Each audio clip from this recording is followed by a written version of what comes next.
Hello everyone. So today I'm going to cover the another topic of tree data structure. It's a hierarchical data structure. So in which I will talk about the forest as well as I will talk about the multi-way tree.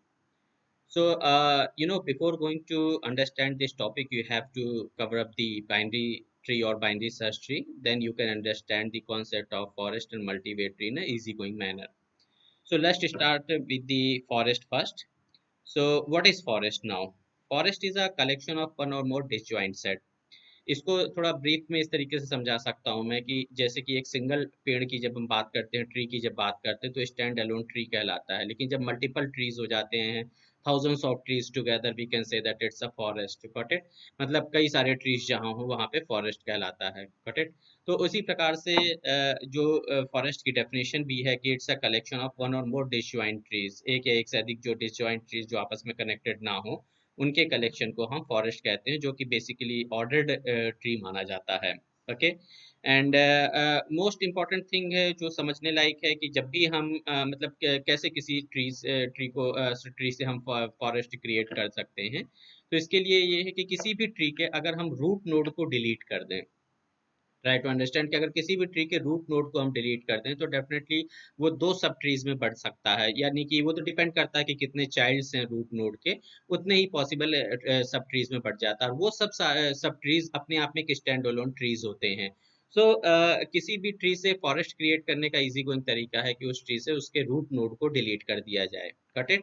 And इसी प्रकार से अगर हमें forest से अगर एक single tree बनाना है तो सारे के सारे जो ट्रीज हमारे पास में हैं, उन सारे ट्रीज को अगर किसी एक सिंगल नोड से हम कनेक्ट कर दें, जिसको हम उनका रूट नोड अगर कहते हैं, तो एक तरह से हम ट्रीज से फॉरेस्ट से ट्रीज और ट्रीज से फॉरेस्ट क्रिएट करने का ये दो बेसिक तरीके हैं.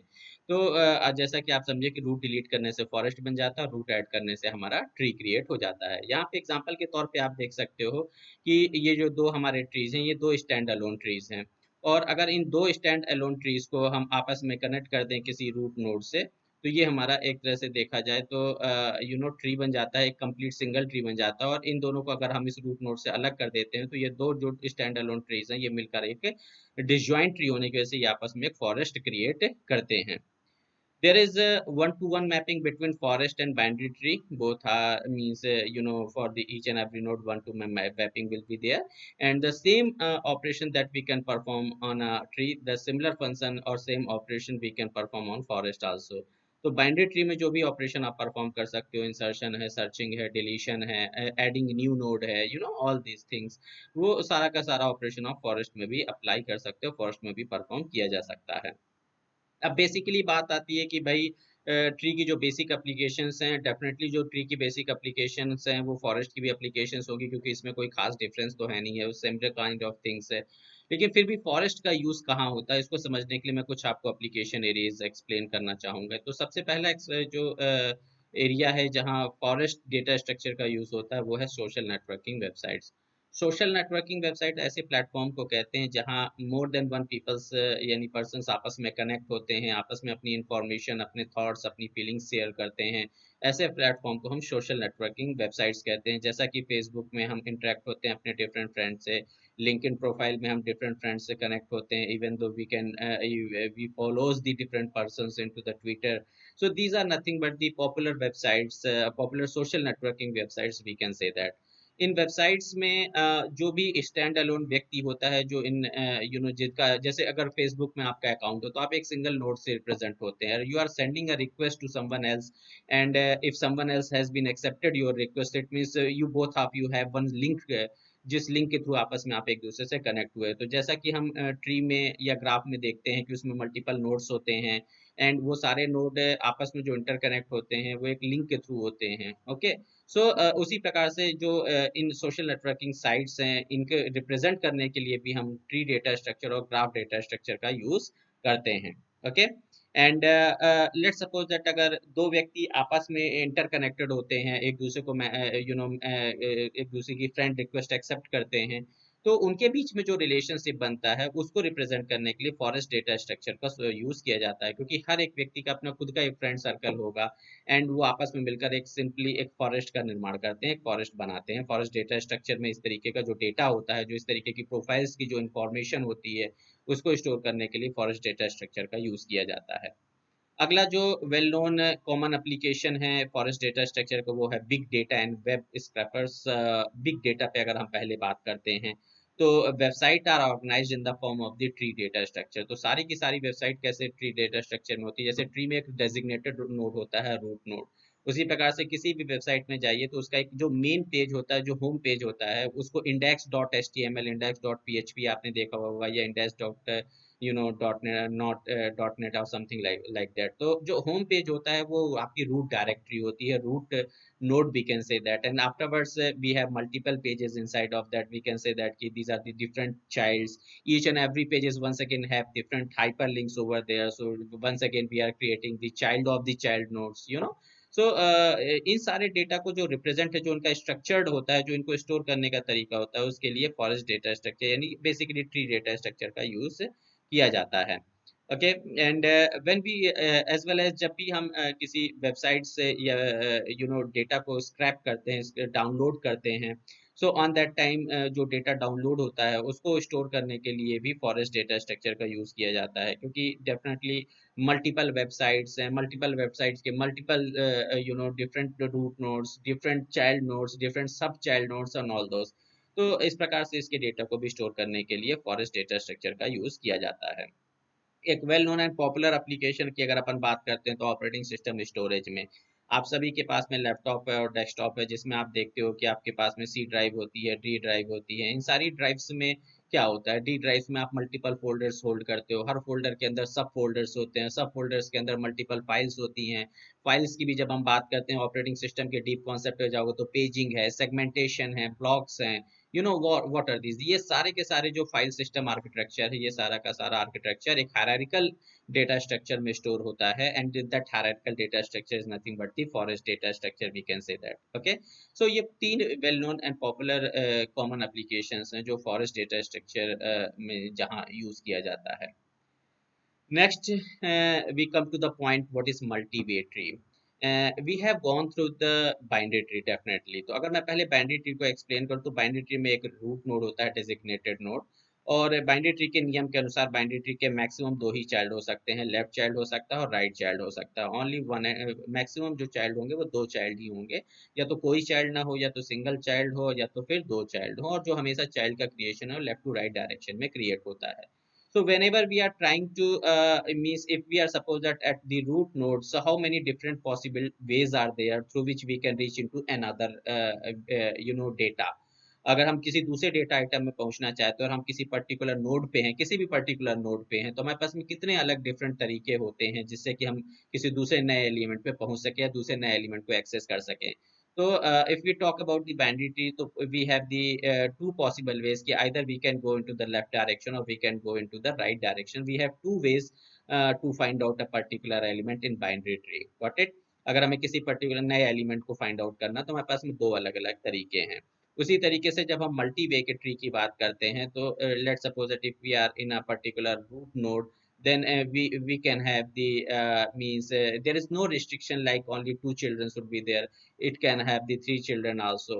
So here if suppose that you are in a root node, so how many different ways are there to find out the new element? So you have the here you have the three ways through which you can find out the any new element, even though a particular node can have the four different ways से भी आप किसी data element को अगर find out करना चाहते हो, तो चार चाइल्ड अगर होते हैं तो आपके पास में चार डिफरेंट वेज हैं जिसके थ्रू आप किसी नए डेटा एलिमेंट को एक्सेस कर सकते हो।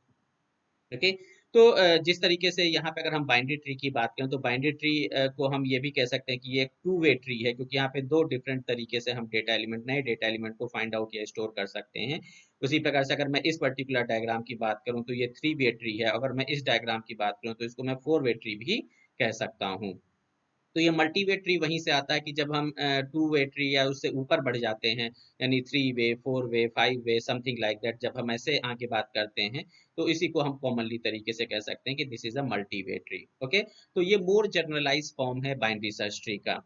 अब अगर मैं इसको डिफाइन करने चलता हूँ तो multiway tree is a tree that can have the more than 2 children. So definitely क्योंकि अगर 2 चिल्ड्रन की हम बात करते हैं तो ये तो हमारा बाइनरी ट्री ऑलरेडी है और ये 2 वे ट्री ऑलरेडी है हमारे पास में।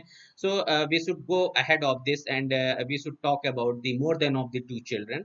सो मल्टीवेट ट्री ऐसे ट्री है जिसमें कि 2 से अधिक चिल्ड्रन होते हैं। And multiway tree of the order M, order M का मतलब ये है कि जितने चिल्ड्रन होंगे वही उसका ऑर्डर कहलाएगा। तो जैसे कि अगर यहाँ पे हम देखें कि 3 चिल्ड्रन है इस पर्टिकुलर ट्री की अगर हम बात करें तो इसका ऑर्डर है 3। और यहाँ पे अगर आप देखते हो तो यहाँ पे 4 चिल्ड्रन, तो दैट्स वाई इसका जो ऑर्डर है वो यहाँ पे 4 होगा। Got it? So a multivariate tree of order m in is one in which a tree can have the m children। तो जितना ऑर्डर होगा किसी ट्री का उतने ही उसके चिल्ड्रन होंगे।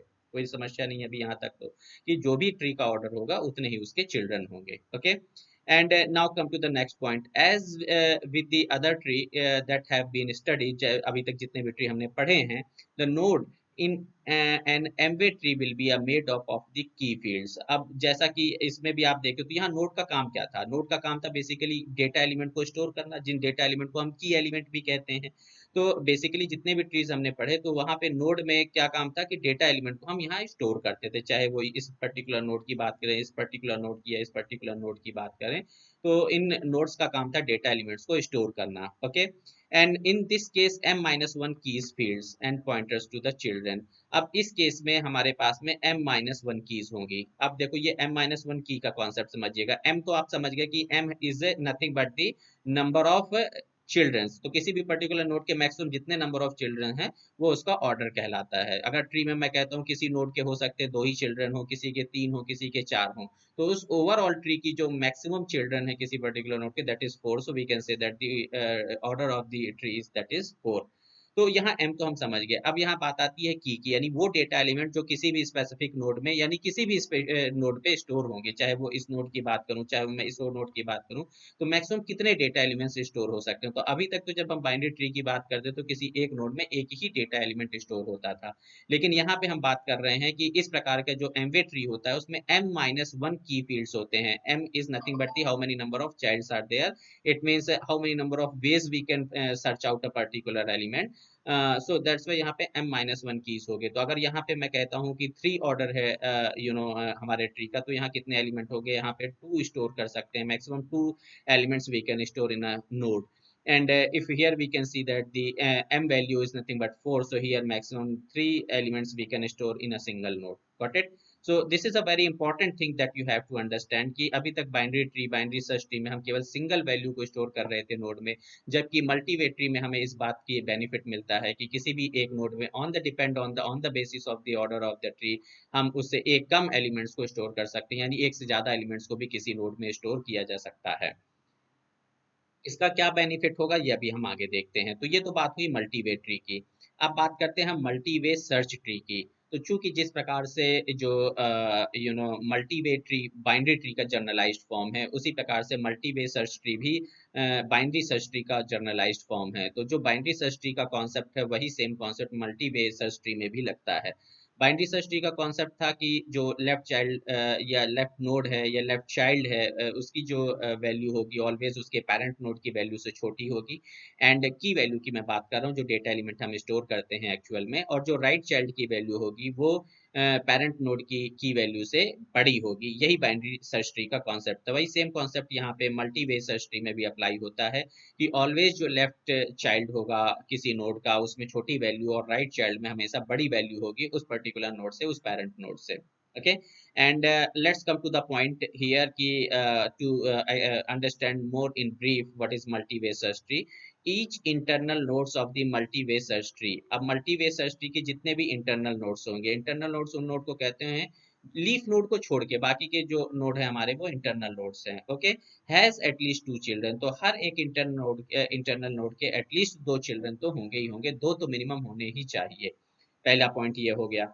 दूसरे पॉइंट की अगर हम बात करते हैं कि it contains D minus one items, यहाँ डी जो है आप इस डी को यहाँ नथिंग बट आप एम ही समझिएगा, जो अभी ऑर्डर हमने पढ़ा है, यानी how many number of childs. तो यहाँ this is D is nothing but the M, okay. तो यहाँ डी नोटेशन अपन यूज कर रहे हैं, तो इसलिए दोनों सेम की ही बात कर रहा हूं मैं।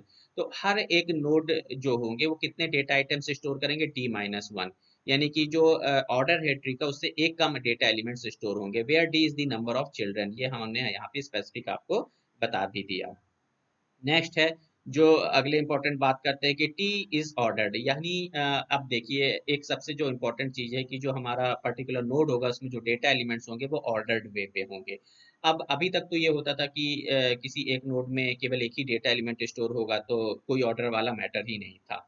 लेकिन जब एक से अधिक डेटा एलिमेंट स्टोर करोगे, हो सकता है पहले आपका 5 इंसर्ट होने के लिए आया, फिर आपका 3 इंसर्ट होने के लिए आया, फिर आपका 10 एलिमेंट इंसर्ट होने के लिए आया। तो अब किस ऑर्डर पे आप इन एलिमेंट्स को किसी एक सिंगल नोड पे आप एडजस्ट करोगे, जैसा मैंने आपको, अगर मैं यहाँ पे एग्जांपल के तौर पे समझाने की कोशिश करूँ कि सबसे पहले हमारे पास में 3 इंसर्शन के लिए आया, देन 1 इंसर्शन के लिए आया, let's suppose that, then 7 insertion के लिए, 3 एलिमेंट हमारे 3 डिफरेंट टाइम पे आते हैं इंसर्शन के लिए।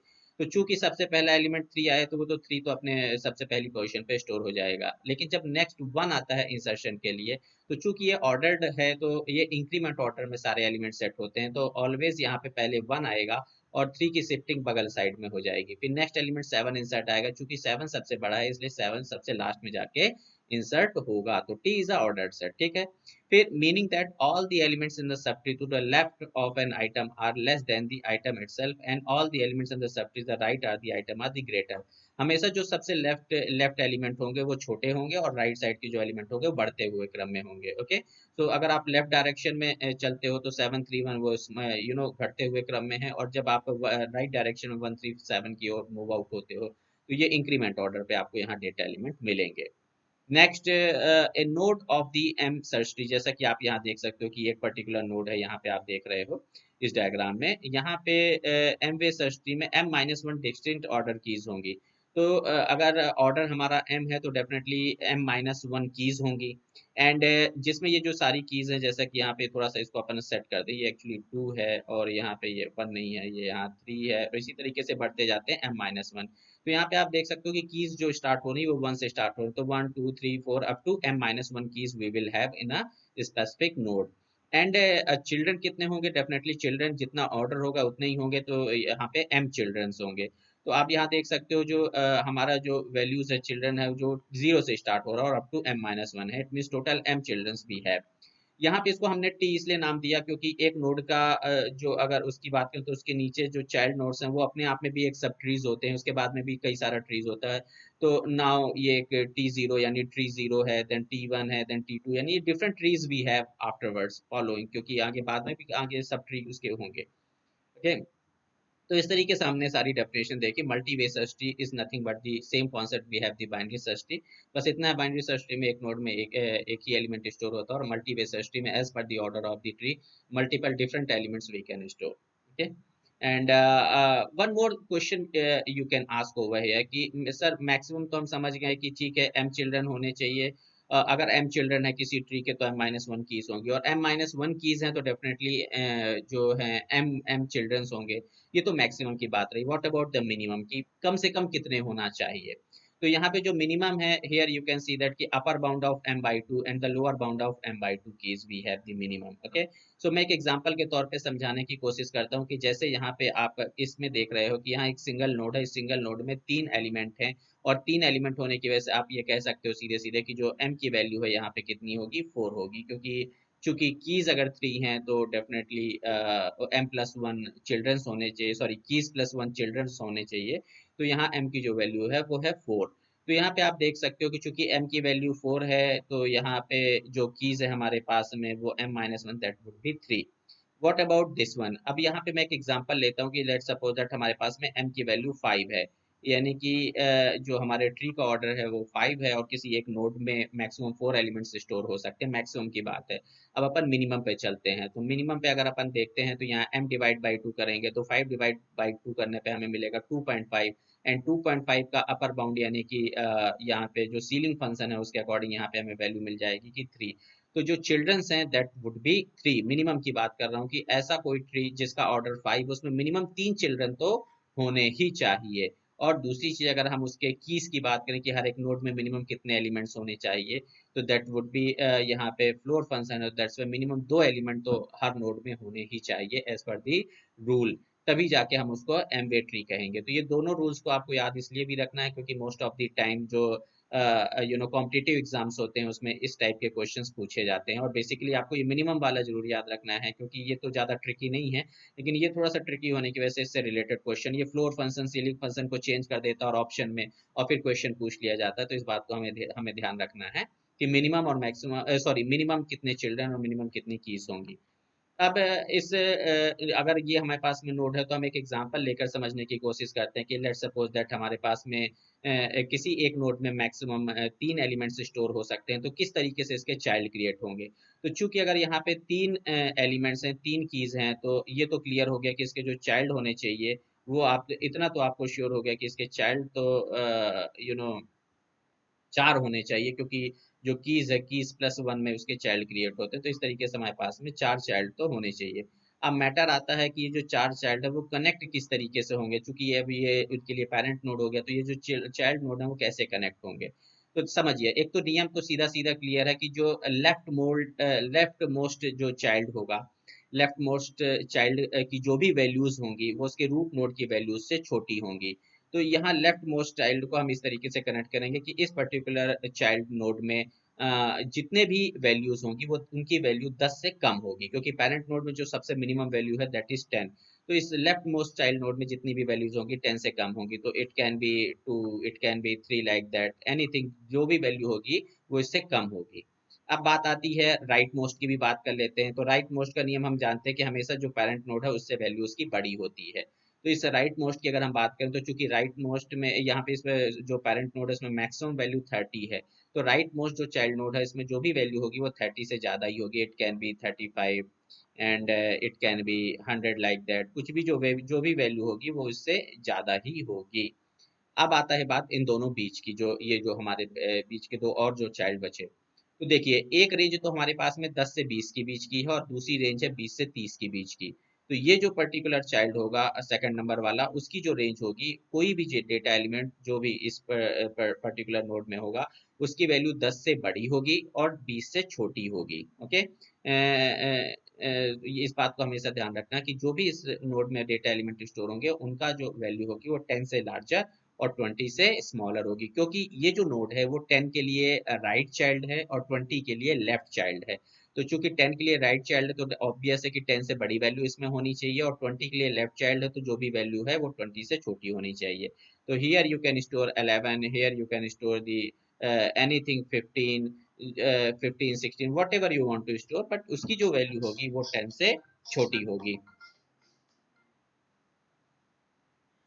तो सिमिलरली अगर मैं इस पर्टिकुलर नोड की बात करूं तो यहाँ पे जो डेटा एलिमेंट्स होगी उसकी जो वैल्यू होगी वो डेटा एलिमेंट वैल्यू 20 से ग्रेटर होगी और 30 से लोअर होगी, क्योंकि ये जो नोड है वो 20 के लिए राइट चाइल्ड है और 30 के लिए लेफ्ट चाइल्ड है।